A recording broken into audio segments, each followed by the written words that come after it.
PEB news आपण बघत आहोत.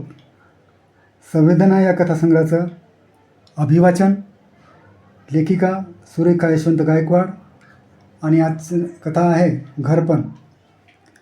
मोबाईलची रिंग वाजली. अलकाने मोबाईल उचलला. नंबर सेव्ह होता तरीही तिने कॉल रिसीव्ह केला. हॅलो हॅलो, अवी बोलतो.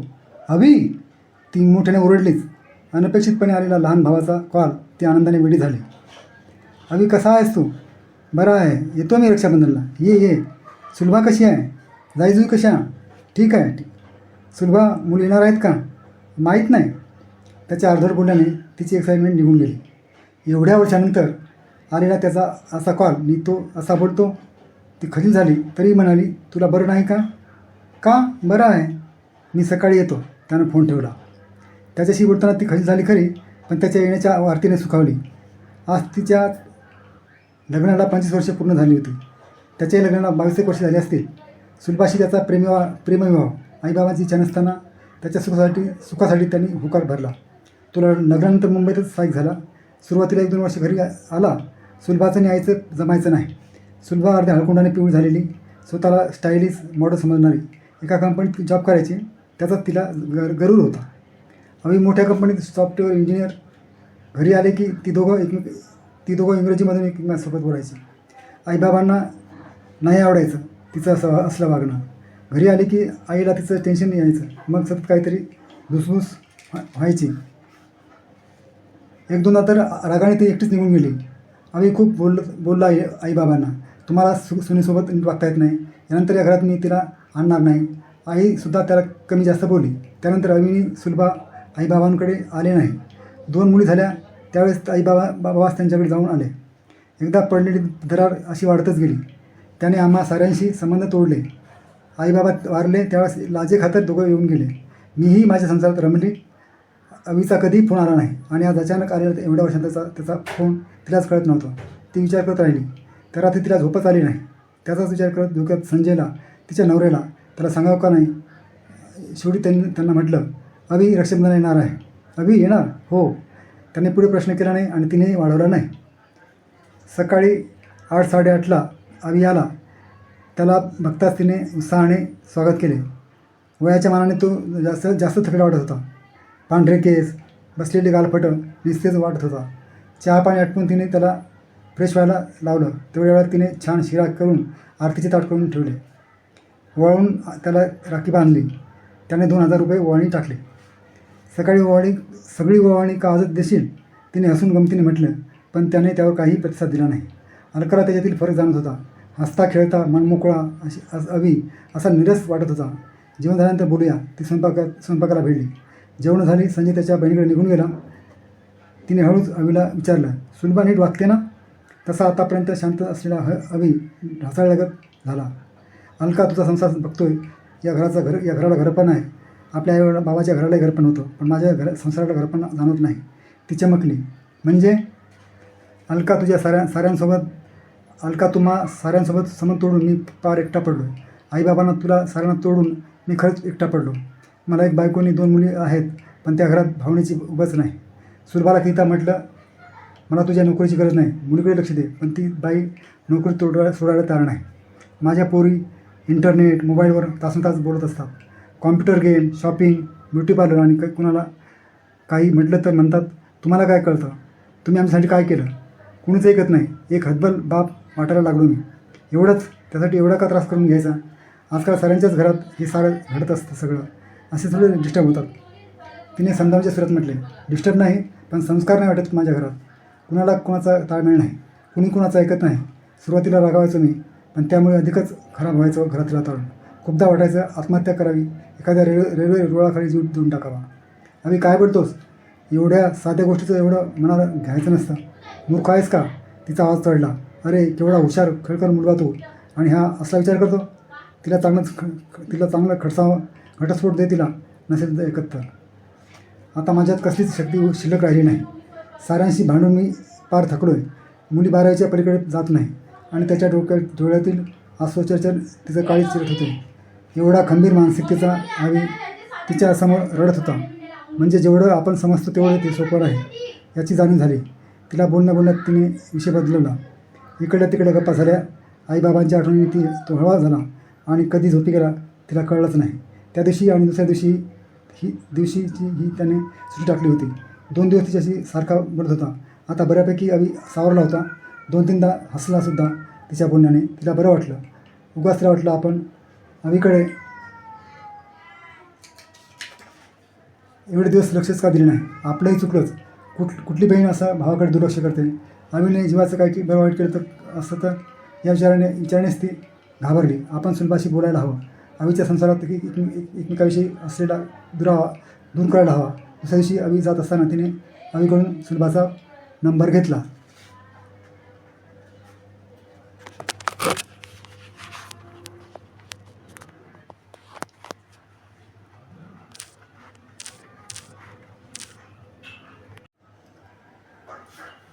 दुपारी तिने सुलभाचा नंबर डायल केला.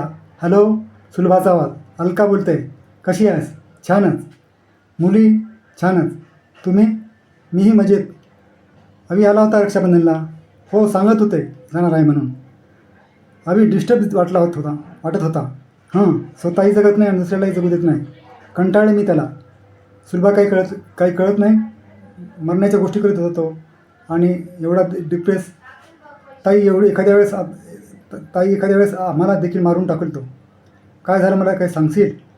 काय सांगायचं? तुम्ही नका लक्ष घालू त्यात. त्यांच्याकडे आम्ही लक्ष देत नाही. अशाने प्रॉब्लेम सुटतील का? प्रॉब्लेम त्याचा आहे, आमचा नाही. अलकाला काय सुचत नव्हतं. सुलभाचा राग येत होता. तुटकपणे बोलत होती. ठीक आहे, ठेवते. अलकाने फोन ठेवला. अलकाला एवढ्यात करमतच नव्हतं. अवीला फोन लावायची, अर्धा 1 तास त्याच्याशी बोलायची. अवीसुद्धा म्हणून मोकळेपणाने सारं सांगायचा. अवीच्या मुलींना मानसिक आजार झाला आहे.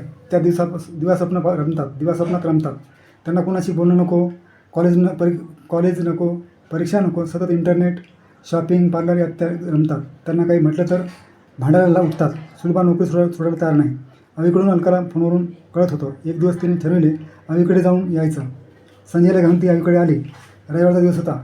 ते सकाळी 8:30-9ला अवीकडे पोहोचले. अवीने दरवाजा उघडला. अलकाने घरात येऊन बघितलं. सुलभा मुली अद्याप बेडमध्येच गाढ झोपलेल्या. अवीला ते बरं वाटलं नाही. त्याने सुलभाला आवाज दिला. अगं, संजय आले. ती छान नसल्यागत उठली. तोंडावर हसून म्हणाली, आज संडे आहे ना म्हणून. अलकाला त्या घरात निगेटिव्ह एनर्जी जाणवत होती. घरात स्वच्छता नव्हती. सगळीकडे धूळ, कपड्याचे ढीग आणि घराला अवकळा आल्यागत जाणवत होतं. ती काहीच बोलली नाही. 11 वाजले तरी मुली उठल्या नाही. तशी सुलभा म्हणाली, रात्री खूप उशिरापर्यंत जागतात, झोपू द्या त्यांना. अलकाला पदोपदी जाणवत होतं अवीच्या घरात काहीतरी चुकीचं होत आहे. नक्की कुणाचं चुकतं याचा शोध घेऊन त्याला समजवण्याच्या गोष्टी सांगूया म्हणत ती सुलभाला स्वयंपाकघरात मदत करायला निघून गेली. सुलभा, मुली का नापास होत आहेत? त्यांना क्लासेस का लावले नाहीत का? अलकाने विषय छेडला. लावले होते, नाही जात त्या. तू काहीच बोलत नाही का त्यांना? मानसोपचार तज्ज्ञाकडे त्यांची ट्रीटमेंट सुरू आहे. कशाची ट्रीटमेंट? या वयात हार्मोन्स बदलल्यामुळे होते असं म्हणतात. होतं म्हणे असं. जाईसोबत माझा अजिंक्य होता. आज तो इंजिनिअरिंगच्या अंतिम वर्षाला आहे.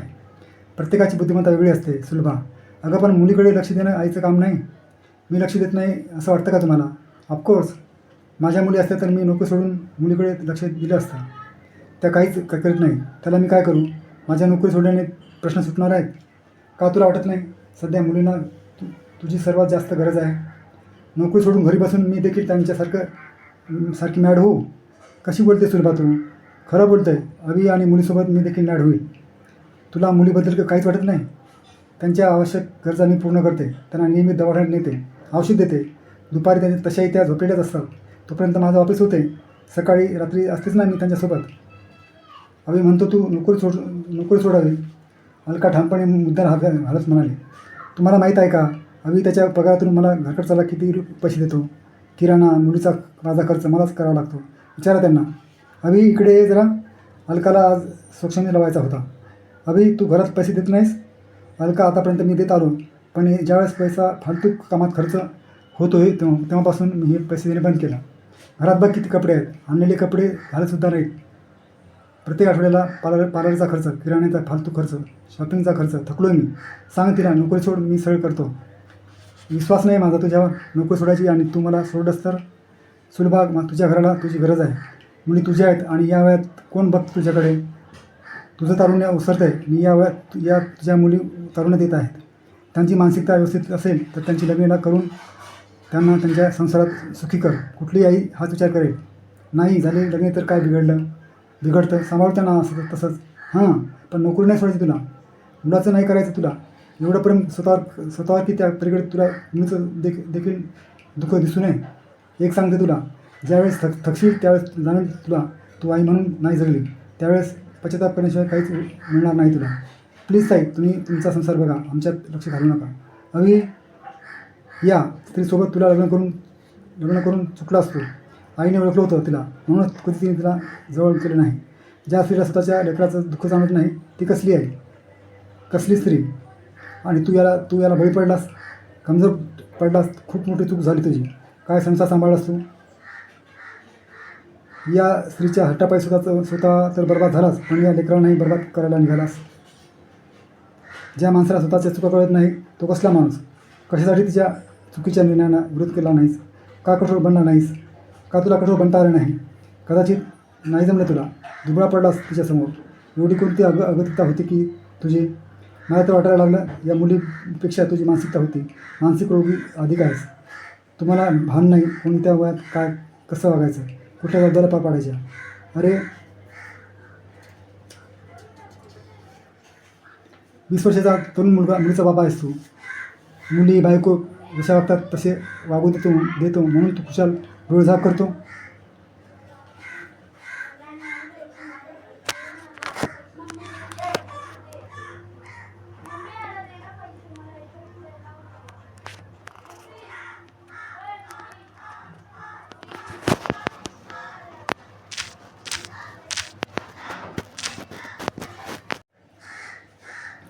आत्महत्येच्या गोष्टी करतो.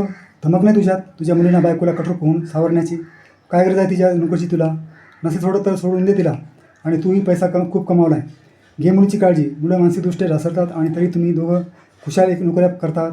आम्ही असं तर लात मारली असती पैशाला आणि मुलांना सावरलं असतं. आयुष्यात कधी कधी कठोर निर्णय घ्यावे लागतात. स्वतःचं जीवन, त्या जीवनातला संघर्ष स्वतःलाच करावा लागतो. जबाबदारी तुमची आहे दोघांची. मुलींना कसं सावरायचं ते त्या मुलींना नाही कळत. त्या मुलींना नाही कळत नाही. तुम्हाला तर कळतं ना. तुम्ही भानावर आहात. तुम्ही तुमचं लाईफ घेऊन बसला आहात. त्या मुलींनी कुणाकडे बघायचं. तुमच्या असल्या वागण्याने या मुलींची मानसिकता अशी झाली आहे. तुम्ही दोघं जबाबदार आहात याला आणि आता तुमची जबाबदारी आहे या साऱ्यातून मुलींना सावरण्याची. सुलभा मुलं मोठी झाली की आपण त्यांच्या सुखात जगायचं असतं. मुलीचं शिक्षण, त्यांची लग्ने, ह्यात हे जे सुख आहे वाटते ते कशातच नाही वाटत. सुरुवातीपासून स्वतःवर प्रेम केलंस आणि अजूनही तेच सुरू आहे. मला तुला सांगावं लागतं. आता या मुलीवर प्रेम कर. त्यांचं जीवन बघ. अलकाच्या डोळ्यासमोर मुलीचं भविष्यच घरघर फिरायला लागलं. ही दोघी कुठल्या मानसिकतेत जगतात. एवढ्या वर्षाच्या संसारात काहीच परिपक्वता आली नाही. आस्था, विश्वास, प्रेम नाही. तिला आता तिथे श्वास घेतानाही त्रास व्हायला लागला. डोकं भयंकर ठपकायला लागलं. आता अजून इथे काही काळ वेळ थांबलो तर चक्कर पडू. सुलभा, हवी एक सांगून ठेवते. हे असंच चालू राहिलं तर या घरात कोणीच सुखी राहणार नाही आणि याला जबाबदार सुलभा तू असतील. ठेवलेली तिची बॅग तिने उचलली. संजय, नाही थांबू शकत आता इथे मी. निघूया आपण. संजय निमूटपणे तिच्या पाठोपाठ चालायला लागला. सुलभा निर्विकार तिच्याकडे बघत राहिली आणि अचानक कुठल्या अनामिक भीतीने अलका गोठून गेली. मागे वळून तिने अवीकडे बघितलं आणि संजयच्या मिठीत ती मोठ्याने ओक्सावक्सी रडत राहिली. संजय तिला समजावत म्हणाला, सगळ्याच स्त्रिया नसतात गं लेकरावर नवऱ्यावर जीव लावून स्वतःचा संसार करणाऱ्या. काही असतात स्वतःसाठी जगणाऱ्या, स्वतःवर प्रेम करणाऱ्या. संजय तिला धीर देऊन चालायला लागला. ज्या घरात माणसाची किंमत नसते ना ते घर कधीच टिकत नाही. अवीकडे बघताना अनामिक भीती का वाटत होती तिलाच कळत नव्हतं.